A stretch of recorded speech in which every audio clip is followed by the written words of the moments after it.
Guys, we're about to get into some very interesting facts going back to 2012 and how they directly relate to exactly where we are at in time now.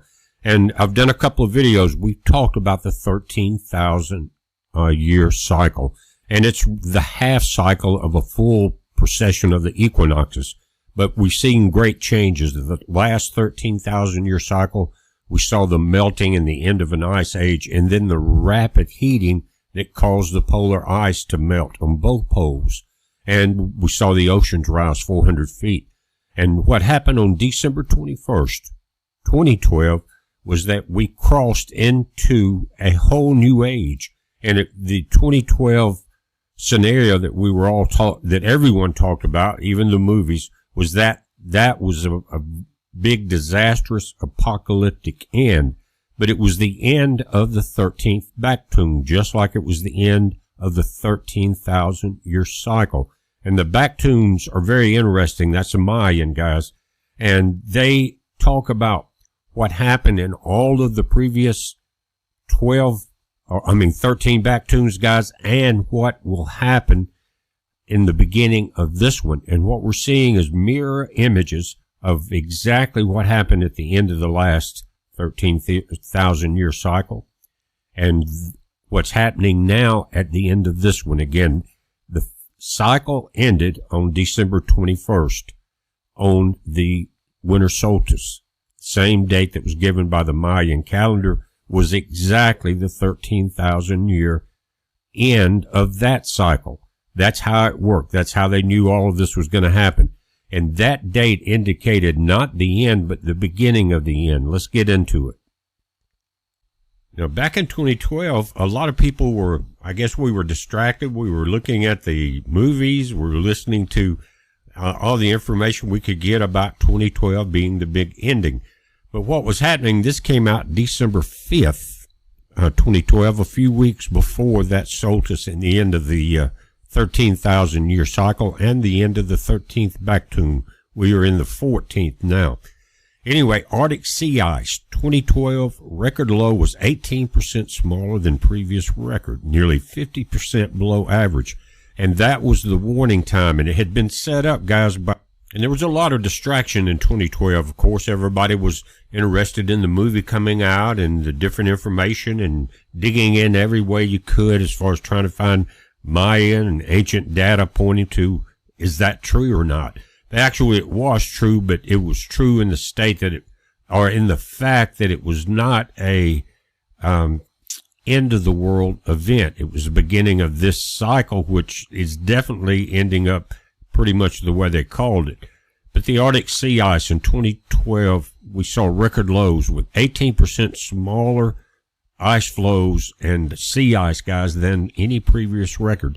Nearly 50% below average. And that, again, that was kicked in by the 2010 El Nino and the 2011 El Nino. Just like we've seen 2 years now of the El Nino starting to warm up. Now we're seeing at the record.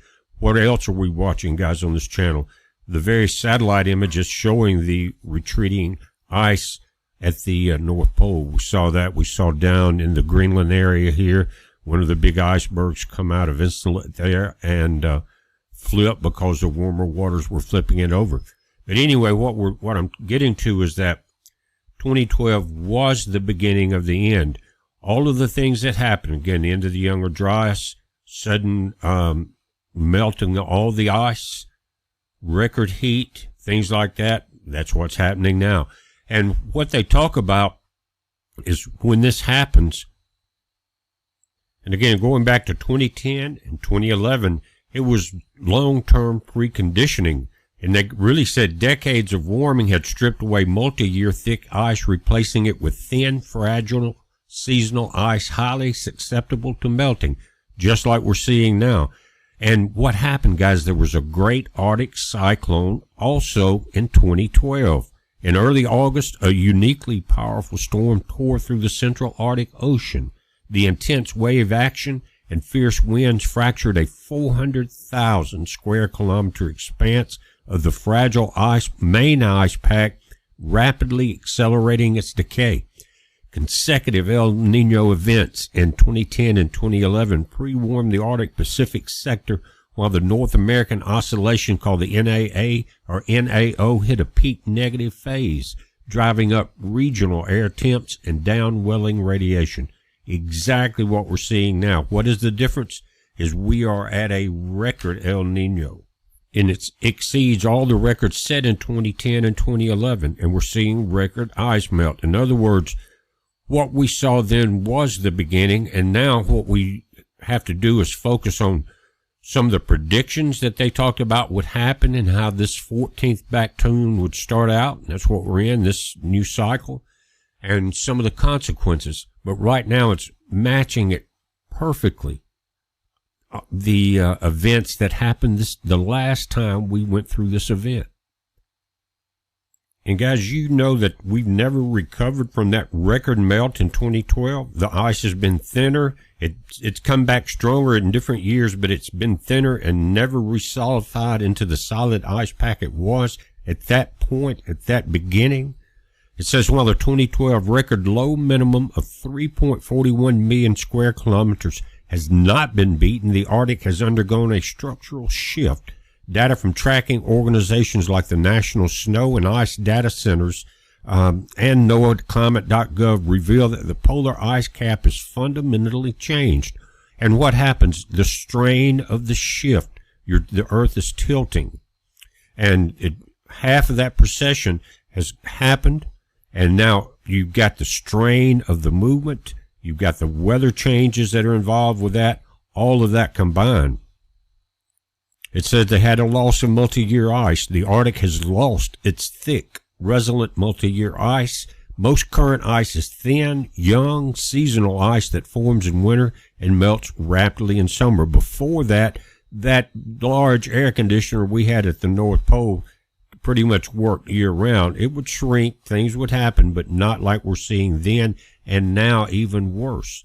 Over the broader satellite timeline, the Arctic has lost roughly 2/3 of its September sea ice volume, making the remaining cover fragile. That's why the rivers are collapsing. That's why the heat domes are setting up, guys. That's why Rome is burning. If you haven't checked into that, look it up. That's why Europe is burning. That's why states in the U.S. are burning. Everything is way too hot and way too dry. And that briefly stabilized things, but despite that temporary stabilization, every single year since 2012 has tracked far below the 1981 to 2010 average. For example, the 2025 summer minimum was still recorded as the 10th lowest on record. Now we're beating all of those records, guys. Now, something very interesting is in the original languages, what they were talking about says the manifestation of gods. The text says 13 back-tunes were completed. Now, that's the 2012 date of December 21st. And then the images of the gods were manifested. The original message states that the creator God set up 3 hearthstones. And that, again, is symbolic. But in Mayan culture, the hearth is the center of the home.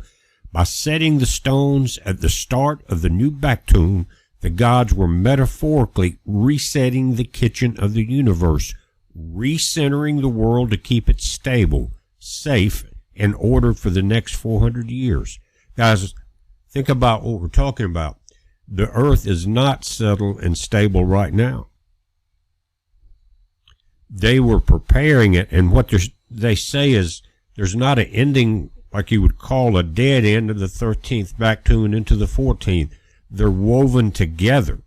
And because they are hitting right on the cycles when we see the solstices change and the earth tilt and all of that, it's easy to see the effects and to, I guess, prophesy about what will happen.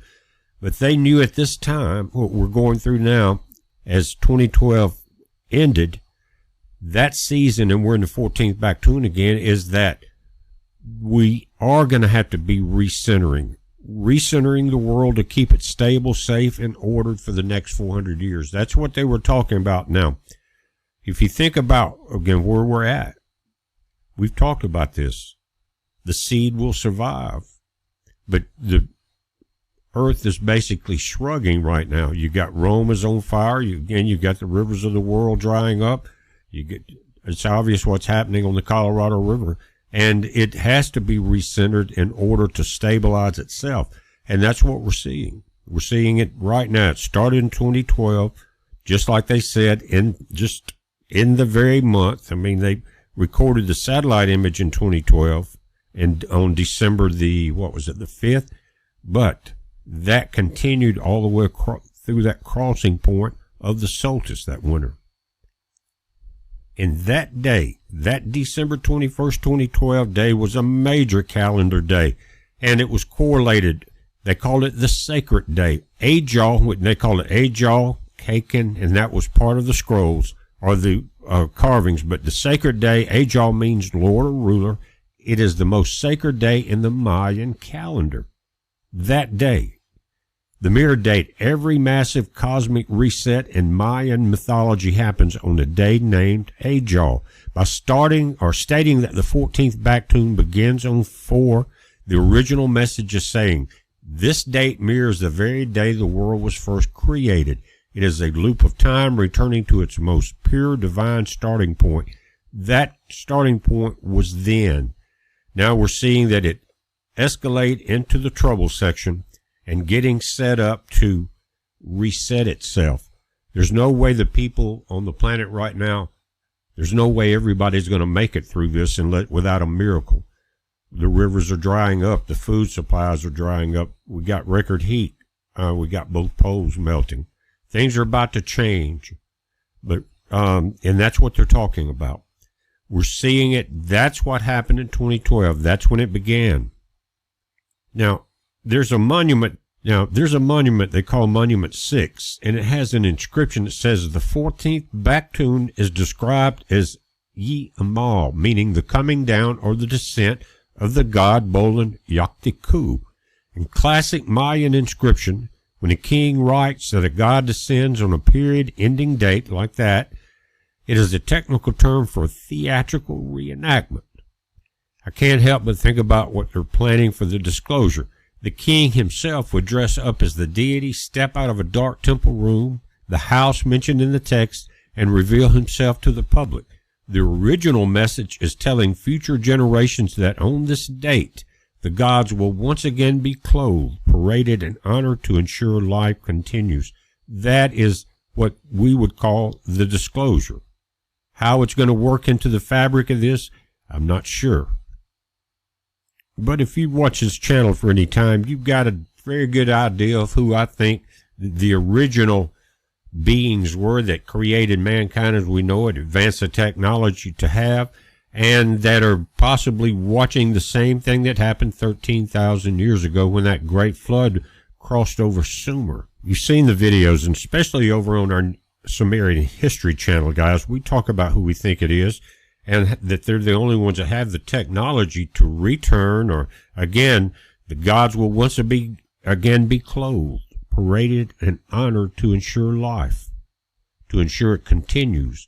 And what did, since we're talking about, what did Enki do? He preserved life so to ensure that it continued. And we got the only creator of the USOs that I know of possibly watching now. Anyway, guys, I'm not going to make it any longer. I've got some good information coming up, slightly different. Just watch for updates. It's a heads up. Be safe.